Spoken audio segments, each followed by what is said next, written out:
Amongst the tailor's many friends is Seamus Murphy, the Irish sculptor. When he proposed making a bust of the tailor readily agreed and was ready for the job on the spot. Damn it, man, it was ever said that 2 heads are better than one, and the one I have now I have had for 75 years, and it's getting the worse for wear. Of course I'll have a new one. All the apparatus and materials were assembled, and the tailor inspected them with the interest of a fellow craftsman. Ansty ignored the business in the beginning. Her only interest in it was her resentment of the invasion of the room, with all the old clay and mortar to make a new divil, and making fresh disorder and of her disorder. The room at last justified the tailor's name for it, and did become for a while the studio. For an hour or so each day he posed and talked and commented. The measurements interested him, and he linked this part of the business with his own craft. Many's the time that I have measured a man's body for a new suit of clothes, but I never thought that the day would come when I would be measured myself for a new head. I think that we will have a rest for a while, suggested Seamus during one session. The devil a rest do I need? Do you know that I feel it less than I did the time the whole of my body was making before I was born? There is a considerable improvement in this method. A man can smoke and take his ease and chat away for himself. The news soon spread that the tailor's image was being made. Even the sheep on his weekly visit mentioned it. I did hear tell, tailor, that you were in the way of having your image made. I don't know, but I did hear tell. Faith I am, agreed the tailor, and a good strong one too. It is going to be made in bronze, the hardest metal that ever was. It was the metal that the Tuatha De Danann brought to Ireland with them, and it will last for hundreds of years. Indeed, exclaimed the sheep, settling down a little further on his stick. Tell me, tailor, he asked with a show of interest, how will that be done? You're a man alive, it's easy enough. You stick your head into a pot of stirabout, and when it is cold, you pull out your head and melt the metal and pour it into the hole your head made.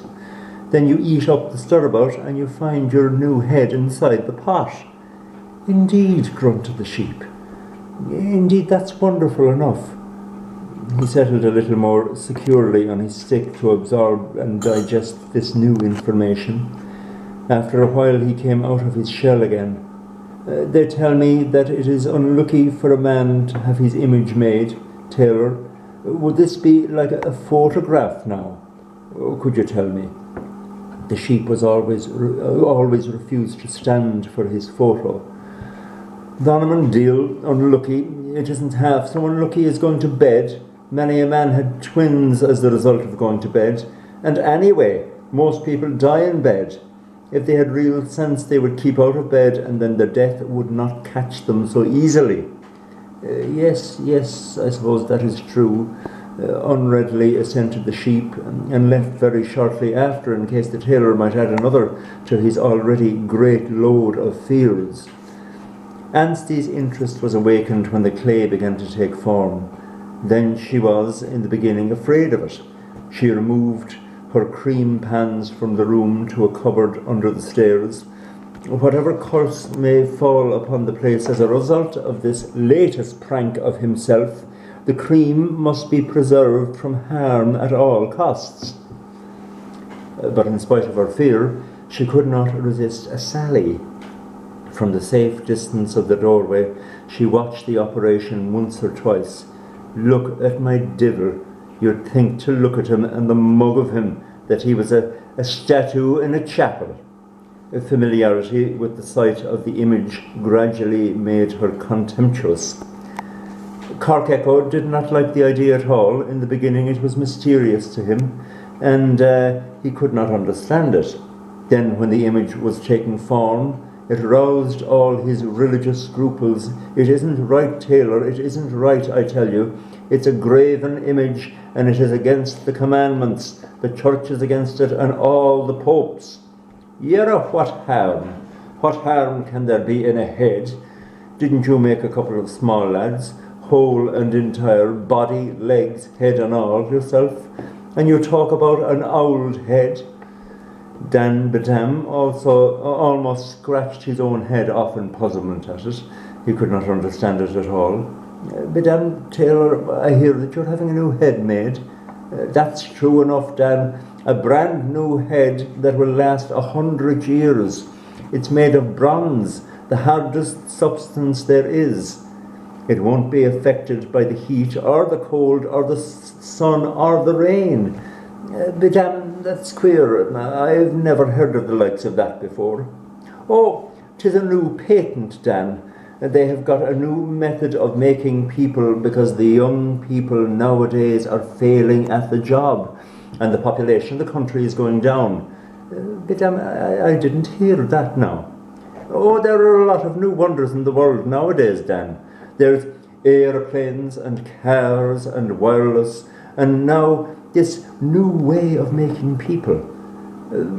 But I've heard it said that wonders will never cease.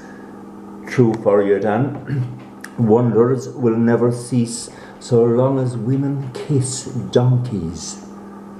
Dan disappeared on one of his errands. After a while he came back to redden his pipe and to have another look at the tailor's own head.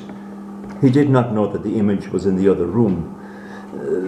Bedam, I was thinking, Tailor, will you be able to use it? Will you be able to talk and smoke and see with it? And Thurman Deal, what the hell do you think I am having it made for? Do you think that I want to become a dummy? I tell you that when I have this head, I will be a different man. You have often heard tell that you cannot put a young head on old shoulders. Well, this is what it is. I was thinking of having it done the other way at first, of having a new body fitted to my old head, but the expense for the bronze was too much, so I'm starting with the head first. Then I thought that the new brains would not be so good as the old ones, and then I thought that the old ones had done a power of thinking in their time, and it would be better after all to make a start with the head. Dan was lost in wonderment for a while. But Seamus Murphy must be a clever man. Clever? I should think he is. He's as good as Daniel O'Connell or Owen Rua put together.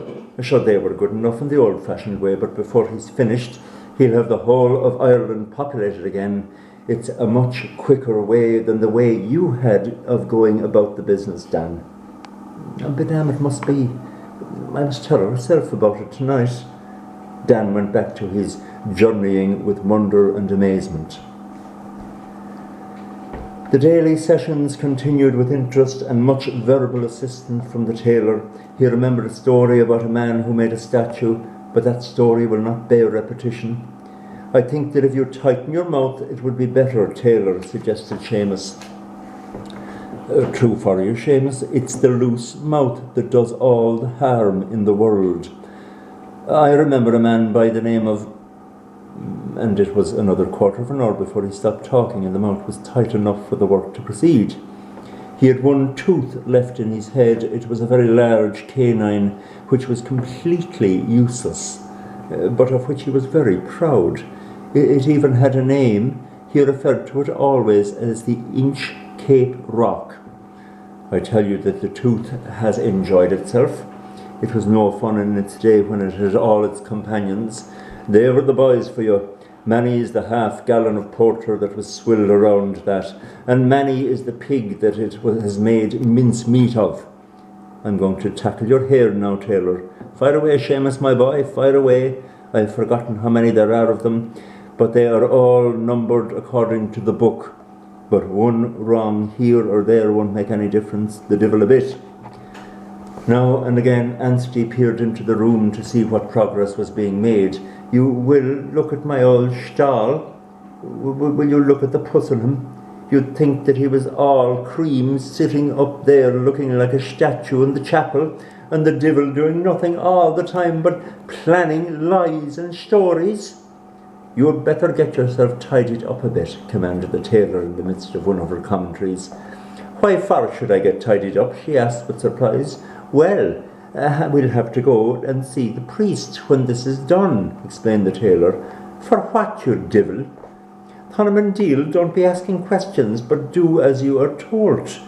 We have to go and get married again. You were only married to the old head, and you'll have to be married to the new head now, or we will be living in sin. Hold you, devil! The day for the plaster casting arrived. The tailor discovered all manner of possibly useful things for the job in cornucopia. When at last the job was done, he complimented Seamus. A damn neat job. It could not have been done better if I had done it myself. The cast was trimmed and carried away for the metal casting. Then Seamus brought it back to Garanapica, and the whole valley was invited to the exhibition of the tailor's new skull. It was placed on the stand in the dim light of the studio with a dark cloth behind it. The door was closed. The guests were assembled. The stout and the beer and the whisky were opened, and all was expectancy. The occasion was graced by the presence of the Saint, another old friend of the tailor's, whom Ansty called the biggest devil in Ireland after himself.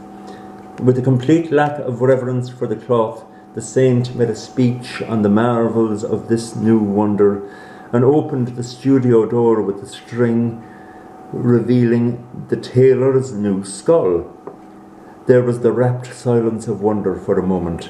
Then Ansty, who was bored with the whole affair and what seemed to her to be a quite unnecessary amount of fuss about nothing at all, and who had bustled and pushed through the crowd, ripped the silence asunder. "How are the hens by ye, Jimmy Mac?" Ansty's inconsequential remark brought the assembly back to earth. The sheep had been gazing with eyes agog, first at the tailor and then at the image, scarcely able to believe what he saw. "Oh, it's devilish, Tailor, it's devilish, I tell you, Tailor." He grunted assent with his own remark, and hastened away from the house with his drink only half finished. Dan Bedlam was stirred to expression. "Bedam," he gasped, "Bedam, but it greatly resembles the tailor." The tailor himself hopped up to it and gave it a crack with his knuckles. "There you are, a fine head. There is a head will wear out several bodies, and it will break the jaws of any flea or midge that tries to bite it." "Look at him, will you? Look at me old stall," breaks in Ansty, seeing a chance of picking the tailor's latest balloon, "my old devil of the two heads. And the one he has already is no use by him. It's another bottom he needs. For the one he has, he's nearly worn out, sitting on it in the corner all day long, and smoking and planning lies." "Wouldn't you like a bust of yourself done, Mrs. Buckley?" said the Saint, sweetly, almost certain of the reply. "A bust of you and the tailor would make a grand show together." "Bust, bust," Ansty snorts with contempt. "If you want a match for that old devil, you can make a bust of my backside." Oh, it was a great night. The drink flowed and the tongues were loosened. The tailor sang and everyone sang, and soon the bust was forgotten. But the tailor keeps in touch with it still. He has cuttings from the papers relating to it, and he follows it around from exhibition to exhibition in the newspapers. Nor has Ansty forgotten. Now and again she contemplates the tailor for a moment or two and wonders, and then expresses her thoughts. And to think that Seamus made a bust of that old devil as though he was a saint in the church. The man must be half cracked as himself. Glory be, and to think that he wouldn't settle the leak in the chimney for me.